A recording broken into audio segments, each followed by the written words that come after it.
जरा सोचो, एक सुबह तुम उठो और तुम्हें पता चले कि तुम अपने दोस्त के शरीर में पहुंच गए और वो तुम्हारे। कहानी की शुरुआत डेव नाम के एक आदमी से होती है जो अपनी बीवी और 3 बच्चों के साथ रहता था और अक्सर उसके जुड़वा बच्चे उसे रात को बहुत तंग किया करते थे। सुबह जब डेव ऑफिस पहुंचा तो सबरीना नाम की उसकी एक कलीग उसे कुछ फाइल्स देने के लिए आई और बातचीत के दौरान डेव की नजर उसके हाथ पर बने टैटू पर पड़ी। डेव को सबरीना काफी ज्यादा पसंद आई, यहाँ तक कि वो उसे जाते हुए भी घूर कर देख रहा था। थोड़ी देर बाद डेव को अपने दोस्त मिच का फोन आया जो अभी भी सिंगल था और अकेला ही रहता था। वो दोनों ही लंबे समय से नहीं मिले थे, इसीलिए उन्होंने शाम को मिलने का प्लान बनाया। फोन कटते ही मिच के पिता अचानक से उससे मिलने पहुंच गए। उसके पिता को उसका रहन सहन बिल्कुल पसंद नहीं था और ना ही वो मिच के पढ़ाई छोड़कर एक्टर बनने के फैसले से खुश थे। जल्द ही मिच ने कहा कि ये सारी बातें छोड़ो, ये बताओ यहाँ आए क्यों। तो उसके पिता ने जवाब दिया कि वो जल्द ही दूसरी शादी करने वाले हैं और वो चाहते थे कि मिच भी उसमें शामिल हो, लेकिन मिच ने आने से साफ इनकार कर दिया।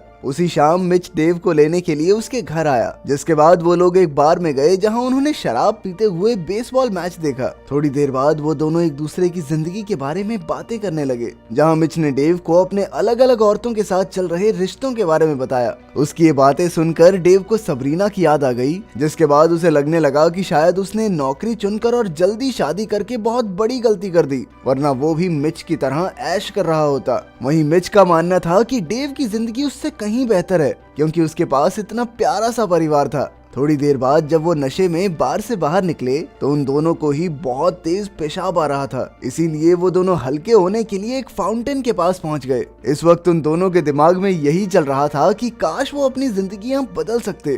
तभी अचानक से पूरे शहर की बिजली चली गई। अगली सुबह जब मिच की आंख खुली तो वो डेव की पत्नी जेमी के साथ बिस्तर पर था। ये देखकर वो बहुत डर गया और जब उसने शीशे में अपना चेहरा देखा तो वो खुद को डेव के शरीर में देखकर काफी हैरान था। वहीं दूसरी तरफ डेव मिच के घर में आराम से सो रहा था कि तभी घंटी बजने की वजह से उसकी आंख खुली और जब उसने दरवाजा खोला तो अपने सामने अपने शरीर को देखकर वो पागल सा हो गया। उन दोनों को ही समझ नहीं आ रहा था कि भाई ये हुआ क्या, लेकिन फिर उन्हें फाउंटेन पर मांगी हुई अपनी विश याद आई और वो दोनों तुरंत इसे ठीक करने के लिए फाउंटेन के पास पहुंचे, पर उनके पहुंचने से पहले ही उस फाउंटेन को वहां से उखाड़ दिया गया था। इसके बाद वो फाउंटेन के बारे में पता करने के लिए डिस्ट्रिक्ट मैनेजर के ऑफिस में गए, पर फिलहाल उसके पास भी फाउंटेन के बारे में कोई जानकारी नहीं थी। अब डेव को चिंता होने लगी क्योंकि आज ऑफिस में उसकी बहुत बड़ी मीटिंग थी और वहीं दूसरी तरफ मिच को भी एक शूट पर पहुंचना था। उन दोनों के पास फिलहाल कुछ दिनों तक एक दूसरे की जिंदगी जीने के अलावा कोई चारा नहीं था।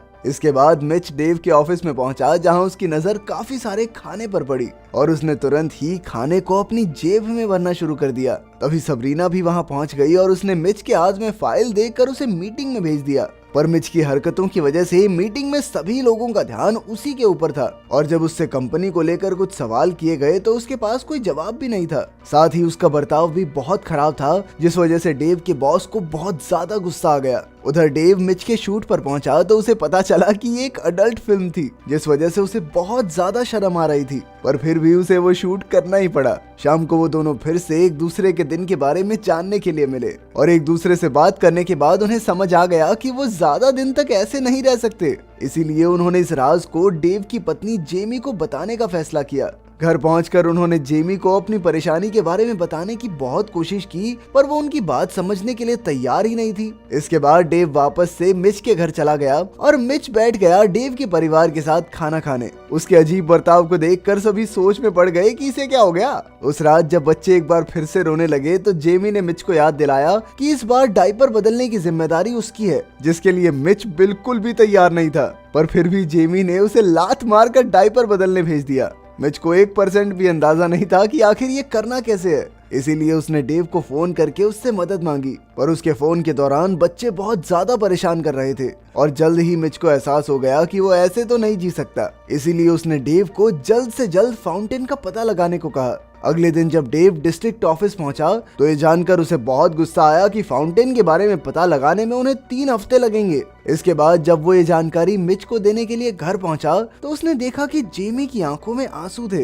डेव के पूछने पर उसने जवाब दिया कि वो अपने पति के अजीब बर्ताव की वजह से बहुत ज्यादा परेशान थी और कुछ दिनों से वो उसे बिल्कुल भी समय नहीं दे रहा। डेव को ये सुनकर बहुत बुरा लग रहा था, लेकिन वो कर भी क्या सकता था। इसके बाद उसने मिच से मिलकर उसे पूरी बात बताई जिसे सुनकर मिच गुस्से में बौखला गया कि 3 हफ्ते छोड़ भाई, मैं 1 मिनट और नहीं जी सकता ऐसे। थोड़ी देर तक बहस करने के बाद आखिरकार डेव ने उसे समझाया कि भाई जब रहना ही है 3 हफ्ते तो ढंग से रह लेते हैं। इसके बाद डेव ने मिच को अपनी जिंदगी की सारी बातें बताना शुरू कर दिया, जिसमें उसके ऑफिस के काम से लेकर बच्चों का डायपर बदलने तक सब कुछ था। और जब वो दोनों ऑफिस पहुंचे तो सबरीना ने मिच को बताया कि उनकी मर्जर मीटिंग एक बार फिर से होने वाली है, जिसे सुनकर डेव की सांस में सांस आ गई। पर तभी मिच ने सबरीना को डेव से भी मिलाया और उन दोनों को एक डेट पर जाने को कहा। डेव के वहां से निकलते ही मिच को उसके पिता का फोन आया, जो उसे डेव समझकर ही उससे बात कर रहा था। कुछ देर बाद मिच डेव बनकर अपने पिता से मिलने के लिए पहुंचा तो उन्होंने उसे अपनी दूसरी शादी के बारे में बताया। वो चाहते थे कि डेव जैसे तैसे मिच को शादी में आने के लिए मनाए। बातों बातों में मिच को समझ आया कि उसके पिता उसे एक हारा हुआ इंसान समझते थे।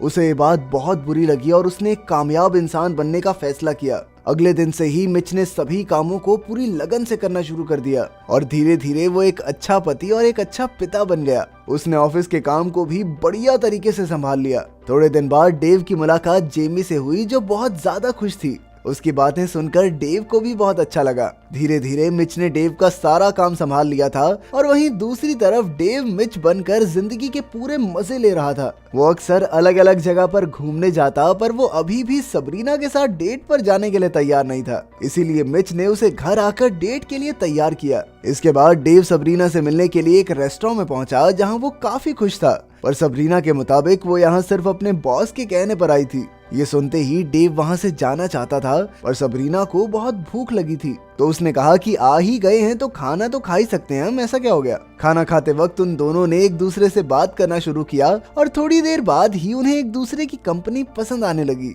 खाना खत्म करने के बाद सबरीना कुछ एडवेंचरस करना चाहती थी, इसीलिए उन दोनों ने टैटूज बनवाने का फैसला किया। रात खत्म होते होते सबरीना का मन भी बदल गया और वो डेव से दोबारा मिलना चाहती थी। अगली सुबह जेमी ने मिच को उनकी शादी की सालगिरह के बारे में याद दिलाया। वो चाहती थी कि उस दिन वो एक छोटी सी पार्टी भी रखें, पर जब मिच ने कहा कि वो अपने खास दोस्त को भी बुलाना चाहता है तो जेमी ने उसे याद दिलाया कि डेव तो मिच को बुलाना ही नहीं चाहता था, क्योंकि उसके मुताबिक वो अपनी उलझलूल हरकतों की वजह से उनकी बेइज्जती करवा देगा। ये सुनकर मिच को बहुत बुरा लगा, पर उसने ये बात अपने तक ही रखी। उधर जब डेव स्केटिंग कर रहा था तो उसे डिस्ट्रिक्ट मैनेजर का फोन आया, जिसने उसे फाउंटेन की नई लोकेशन के बारे में बताया। इसके बाद जब डेव ये बात मिच को बताने के लिए ऑफिस पहुंचा तो उसे वहां सबरीना मिली, जिसने उससे पूछा कि क्या वो एक बेसबॉल मैच देखने के लिए उसके साथ चलेगा। डेव ने मिच से मिलकर उसे फाउंटेन के बारे में बताया तो मिच का कहना था कि वो कुछ दिन और ऐसे ही रहना चाहता है, क्योंकि उसने कंपनी के मर्जर के लिए बहुत ज्यादा मेहनत की है। जिस पर डेव भी तैयार हो गया और उन दोनों ने वापस अपनी जिंदगियों में जाने के प्लान को थोड़े दिनों के लिए टाल दिया।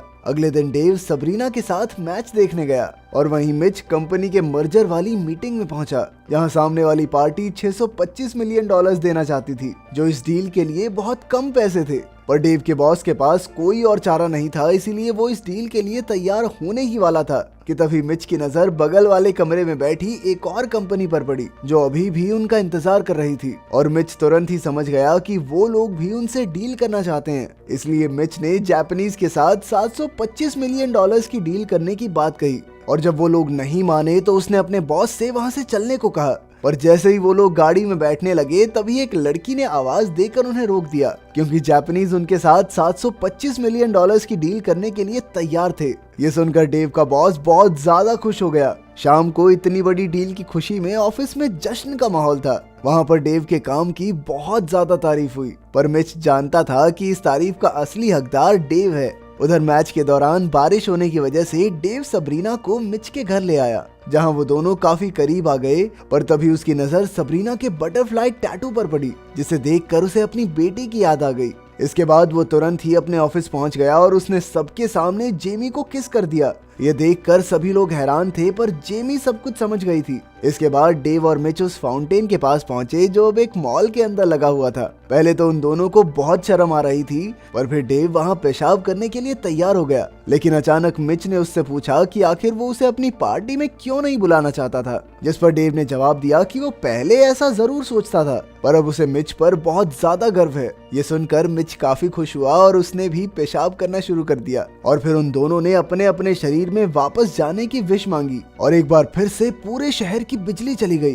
जिसका फायदा उठाकर वो दोनों वहां से भाग गए। अगली सुबह अपने आप को अपने शरीर में देखकर वो दोनों बहुत खुश थे।